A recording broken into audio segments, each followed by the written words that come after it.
Tenemos la gran oportunidad, mis amados hermanos, de escuchar la palabra, fortalecernos a través de ella y pues le damos gracias a Dios porque podemos estar conectados de esta manera. A Dios nuestro Padre Celestial sea la honra y la gloria hoy y siempre por los siglos de los siglos. Amén. Hermanos, el día de hoy vamos a hablar acerca de este tema. De hecho, estuvimos hablando un poco el mes pasado acerca de ser justos y el día de hoy queremos retomar este punto, pero de una manera todavía más profunda. ¿Qué, qué representa esta imagen? Precisamente, pues dar en el blanco, dar en el centro. Y a veces es lo que pasa con algunas personas que no le atinan, no le dan, erran en su forma de ser, en su forma de vivir, en su forma de hablar, en su forma de comportarse.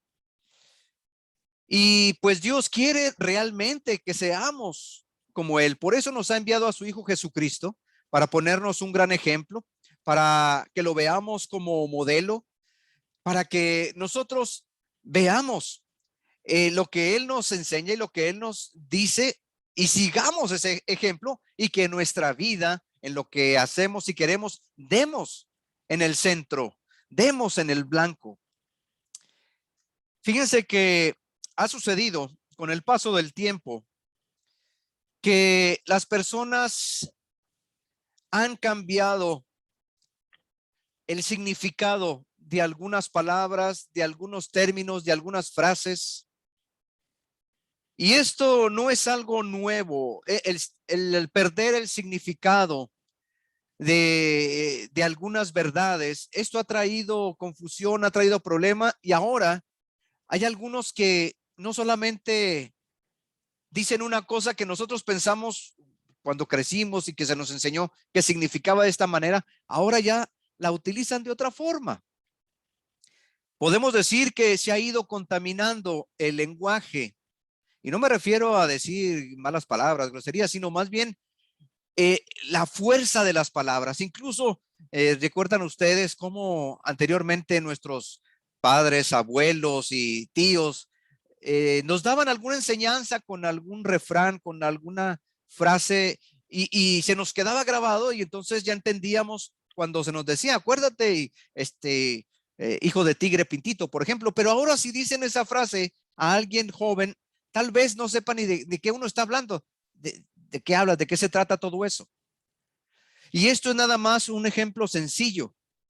Ahora más bien han surgido nuevos términos, nuevas palabras, nuevas ideas y algunas de estas que sí sabíamos se han ido modificando. La fe cristiana se ha ido transmitiendo de generación en generación y hay palabras claves que nos ayudan a entender el propósito divino. Pero, como decíamos, con el paso del tiempo, algunos les han cambiado el valor, algunos les han cambiado. ¿Por qué? Por cuestión de conveniencia, por cuestión de comodidad, tal vez.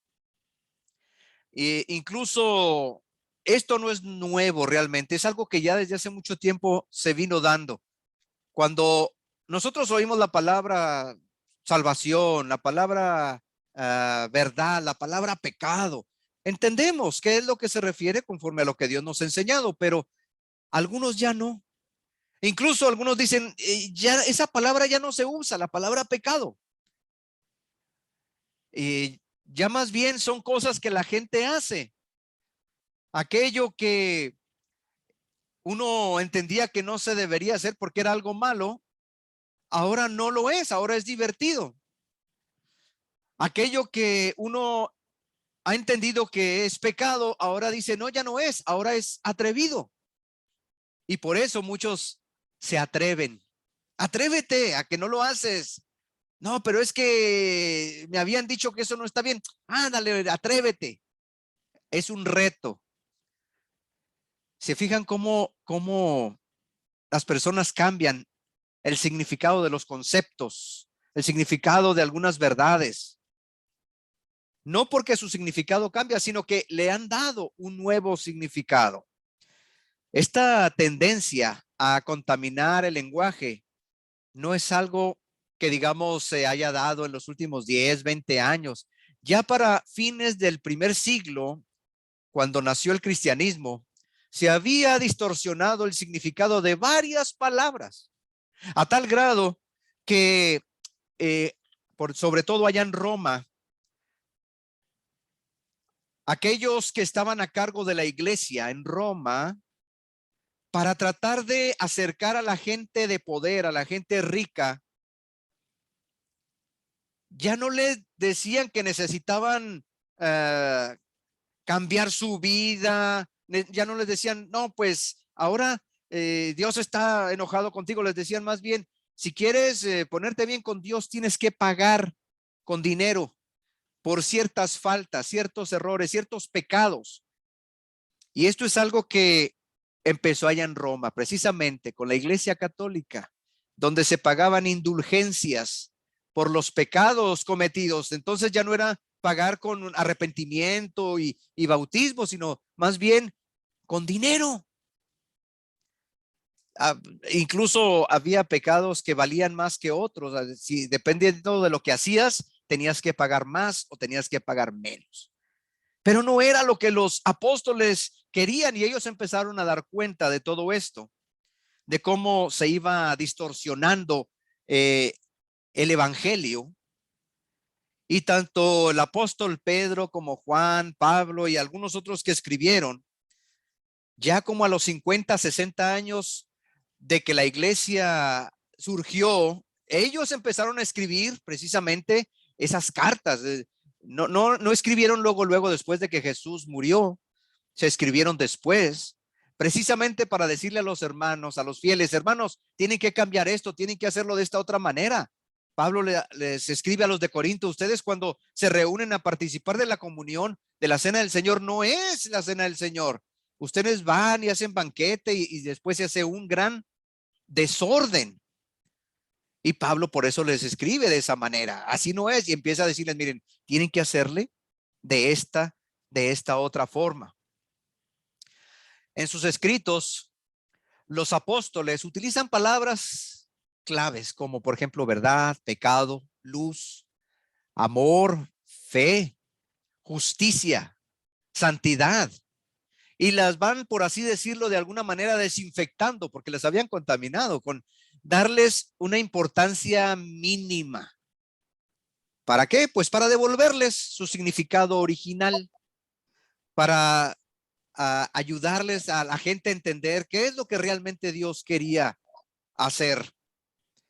Y pues, por ejemplo, tenemos casos como Juan, el apóstol Juan, cuando escribe allá en sus cartas, de tal manera que ayuda a la gente a que comprendan qué deben hacer, cómo deben entender el vocabulario que Dios les ha pedido.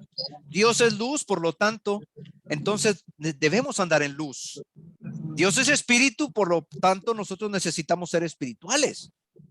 Dios es amor, entonces debemos demostrar amor a los demás. Y así sucesivamente.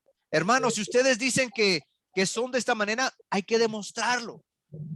Y por eso, esos escritos, y por eso ellos se esfuerzan para que la gente entienda realmente cuál es el propósito de Dios.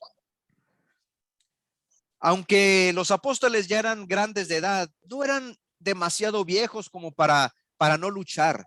Ellos se mantuvieron en su fe y ellos quisieron compartir con la gente esa gran fe y decirles, no, hermanos, hay que cambiar, hay que hacer las cosas mucho mejor.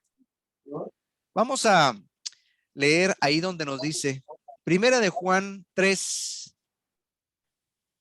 del 1 al 7, donde nos dice la palabra de Dios de la siguiente manera. Primera de Juan 3, 1 al 7, dice, mirad cuál amor nos ha dado el Padre para que seamos llamados hijos de Dios. Por esto Por esto el mundo no nos conoce, porque no le conoció a él. Amados, ahora somos hijos de Dios y aún no se ha manifestado lo que hemos de ser, pero sabemos que cuando Él se manifieste, seremos semejantes a Él, porque le veremos tal como Él es. Y todo aquel que tiene esta esperanza en Él se purifica a sí mismo como Él es puro. Todo aquel que comete pecado infringe también la ley, pues el pecado es infracción de la ley. Y sabéis que el que Él apareció para quitar nuestros pecados y no hay pecado en Él, en nuestro Señor Jesús. Y todo aquel que permanece en Él no peca. Todo aquel que peca no le ha visto ni le ha conocido. Hijitos, nadie os engañe. El que hace justicia es justo como Él es justo. Justicia, hermanos, es un principio moral que nos invita a obrar y a juzgar respetando la verdad, dando a cada uno lo que le corresponde. Hemos dicho en algún momento que a nadie le gusta que le digan mentiroso, farsante, embustero. Claro que no. Y tampoco nos gusta que nos mientan, que nos engañen. No nos gusta que nos difamen, no nos gusta que alguien diga alguna mentira, ¿verdad?, en contra de nosotros, para nada. Pues a esto se le llama justicia, hacer lo que es correcto. A ver, vamos a ver quién dice la verdad y se escucha una versión y se escucha la otra y se investiga y se llega al punto. Tarde o temprano, hermanos, la verdad siempre sale a la luz. Por lo tanto, se le va a hacer justicia a cada persona y se le va a dar a cada quien lo que merece, lo que le corresponde. Y para esto ha venido nuestro Señor Jesucristo, para ponernos el gran ejemplo. Y a veces, hermanos, alguno dice, bueno, es que si digo la verdad, me voy a meter en problemas o voy a meter en problemas a alguien. Y por esa situación de querer ayudarle o taparle a alguien, a veces ocultamos, no que mintamos, digamos esto, ok, no voy a mentir, pero a veces ocultamos cuando sabemos la verdad. Y esto es algo delicado porque decimos, pero si, ¿qué hago? Si digo la verdad, voy a causar un problema. Y esto, hermanos, a veces me lo han preguntado. Entonces, ¿qué debo hacer? Hay que orar, hay que pedirle a Dios sabiduría. Hay que tener cuidado para que aquello que vayamos a decir lo digamos apropiadamente, correctamente y no causemos, hermanos, algún problema, alguna situación complicada, que no causemos nada de problema precisamente. Y Dios nos puede ayudar, hermanos, con esto y de hecho nos puede dar sabiduría, pues para que no vayamos a hacer algo, no vayamos a decir algo, no vayamos a ofender. Si nos referimos a Dios, pues Él es completa y absolutamente justo, recto. Como creyentes, pues nosotros vamos viendo el ejemplo de Dios, el ejemplo de Jesús. Pablo, ¿se acuerdan lo que decía? Sean imitadores de mí, así como yo soy imitador de Cristo. Sigan mi ejemplo. Yo estoy siguiendo el ejemplo del Señor. Y algo que me gusta mucho, hermanos, en este primer versículo dice, mirad cuál amor nos ha dado el Padre para que seamos llamados hijos de Dios. Siempre acuérdese usted, siempre recuerde que usted es un hijo de Dios, una hija de Dios. Y recordando esta verdad, usted mismo se va a dar cuenta, ok, necesito comportarme de esta forma, necesito decir las cosas de esta manera. No necesita que uno esté detrás de nadie, sino que uno mismo ya sabe, uno mismo ya conoce, uno mismo, mis hermanos, se da cuenta. Entonces, Señor, dame sabiduría, dame valor para saber cómo actuar, cómo decir esto y no llegar a causar alguna situación complicada. Somos, no seremos, no fuimos, somos hijos de Dios. Y todo esto, hermanos, se debe gracias al amor que nos da el Padre, ese amor incondicional, ese amor perfecto. Y en el versículo 2, fíjense, continúa con esta idea. Somos, amados hermanos, somos hijos de Dios y todavía no se ha manifestado lo que hemos de ser. Falta algo más, pero sabemos que cuando Él se manifieste seremos semejantes a Él porque le veremos tal como Él es. O sea que todavía, hermanos, falta algo más acerca de nosotros, algo más hermoso y maravilloso que se va a ver en cada uno de nosotros. Esta escritura de 1 de Juan 3 trae mucha sabiduría, hermanos. Nos habla de poder salir victoriosos sobre el pecado, del amor hacia los demás, del comportarnos como Dios nos ha puesto el ejemplo, de procurar en nuestra vida justicia, pureza. Pues Juan se maravilla de ese gran amor de Dios y ese amor que tiene el Señor para con nosotros puede regenerar a los creyentes. La palabra regenerar, hermanos, es como cuando usted se raspó en su brazo, en su pierna, le sale una cicatriz y luego se regenera la piel y uno después ya puede ver que ya está otra vez con su piel como antes. Ahora, tomándolo desde el punto de vista espiritual, ese amor que Dios tiene para con nosotros regenera nuestro ser, nuestra espiritualidad y de que usted se sienta culpable, de que usted se sienta indigno, ese gran amor de Dios le permite a usted sentirse otra vez bien. Y esto es algo que el mundo no puede comprender. ¿Por qué? Pues porque le falta tal vez fe, porque lleva una buena relación con Dios, porque tal vez no se da el momento para conocer más de Dios. La fe se basa en el conocimiento de Dios, pero si no le conocen a Dios como Él es, pues entonces no van a poder sentirse bien después. Al contrario, hay personas que dicen, pues ¿para qué? Si mira cómo soy, mira cómo vivo, yo ya no tengo remedio, yo ya no voy a cambiar. Hay algunas personas que así piensan. Hay otros que sí quieren hacer un arreglo en su vida, pero no saben cómo. Pero hay que entender, y si nosotros podemos en algún momento compartir esta idea, esta verdad, díganlo, el amor de Dios regenera a los que creen en Él. O sea, nos sana, nos vuelve a hacer sentirnos bien, a vernos bien. Es algo maravilloso. En el versículo 3 dice, y todo aquel que tiene esta esperanza en Él, todo aquel que tiene esta creencia en Él, esta fe en Él, se purifica a sí mismo, así como Él es puro. La pureza es una de las características de nuestro Señor y Dios. Viene del griego agnos, y de esta misma raíz se deriva la palabra santo.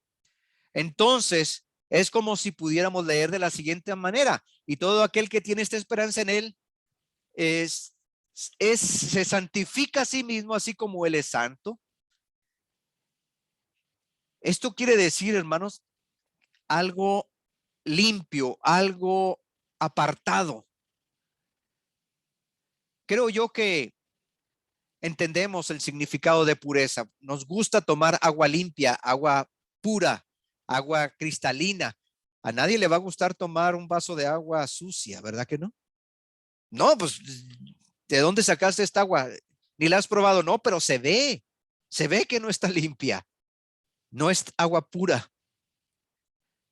Nos gusta la pureza, sí, a Dios le agrada y nos pide que procuremos eso, pureza, que nos purifiquemos. ¿Cómo se logra esto? Pues nuestra vida, hermanos, es una vida en proceso, en un proceso de mejora, un proceso de cambio, y consiste en ser cada vez más como Cristo. Si alguna vez usted se ha preguntado o ha escuchado a alguien que diga, yo no sé por qué estoy aquí todavía, es porque todavía no alcanza estar completo. Estamos en un proceso de mejora cada día. Estamos en un proceso de ser más como Dios quiere que seamos, viendo la imagen de su Hijo Jesucristo, el ejemplo. Purificar significa guardarnos, mantenernos limpios, libres de corrupción del pecado. Pero ¿cómo se logra esto? No podemos, porque vivimos en un mundo donde hay mucho pecado.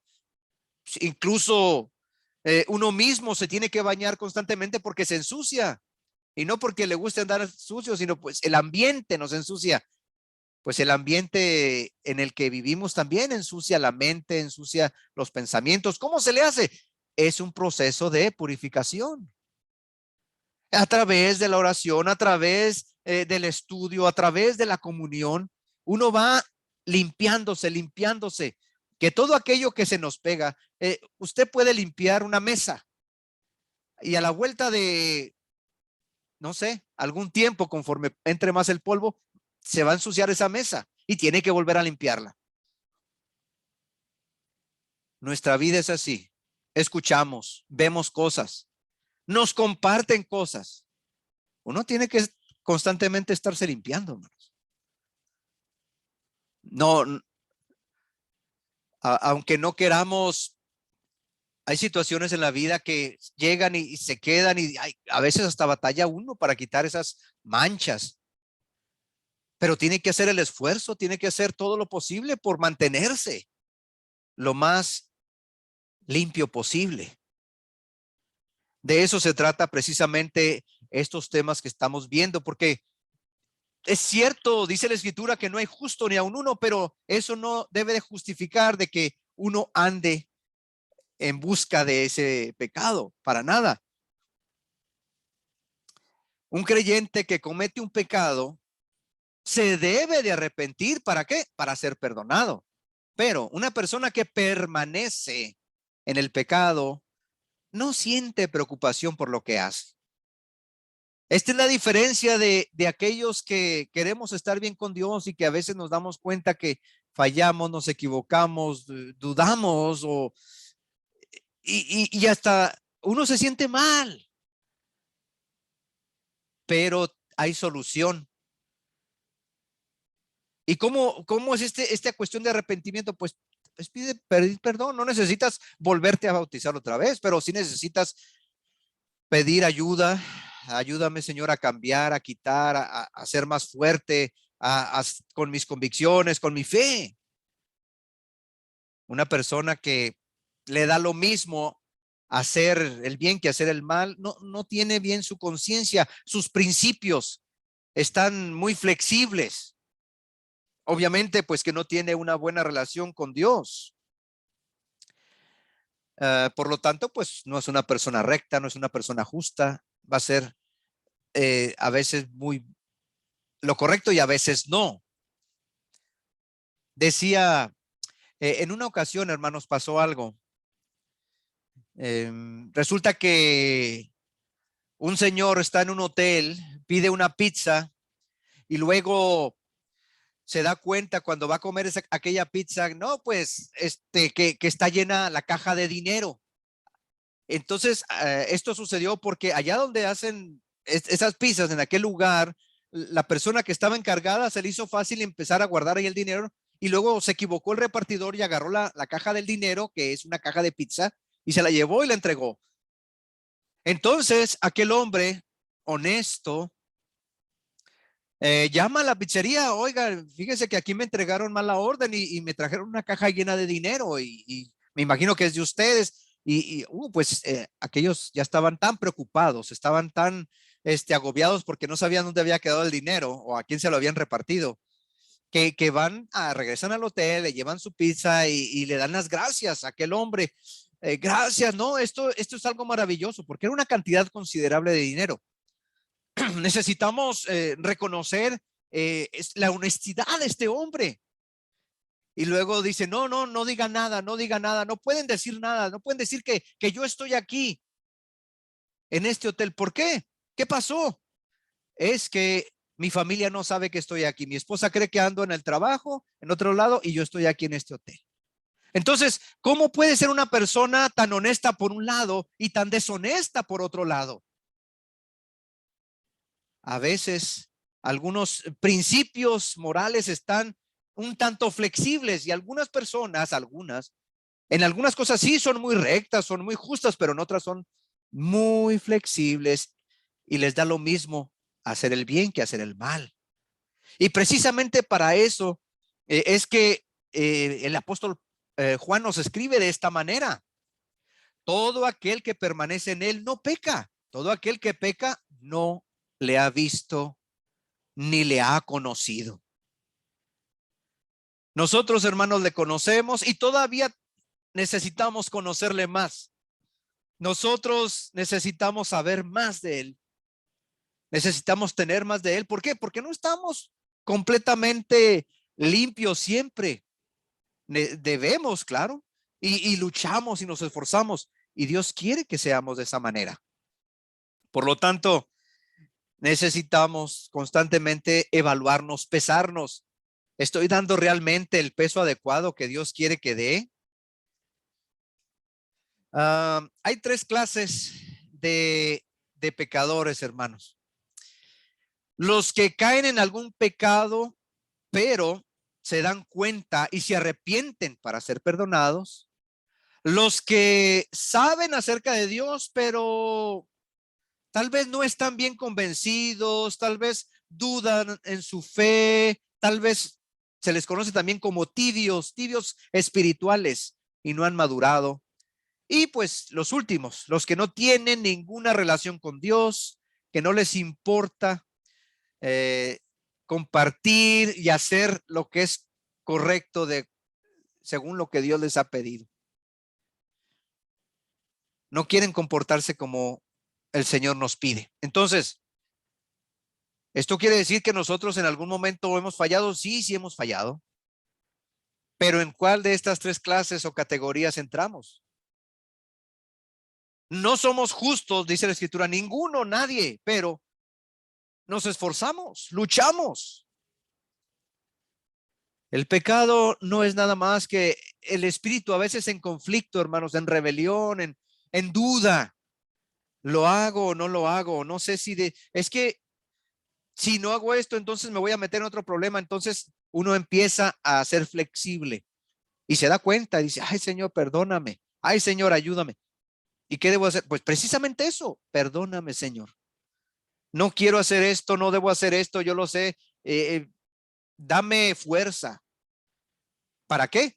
Pues para mantenernos, hermanos, lo más justo posible.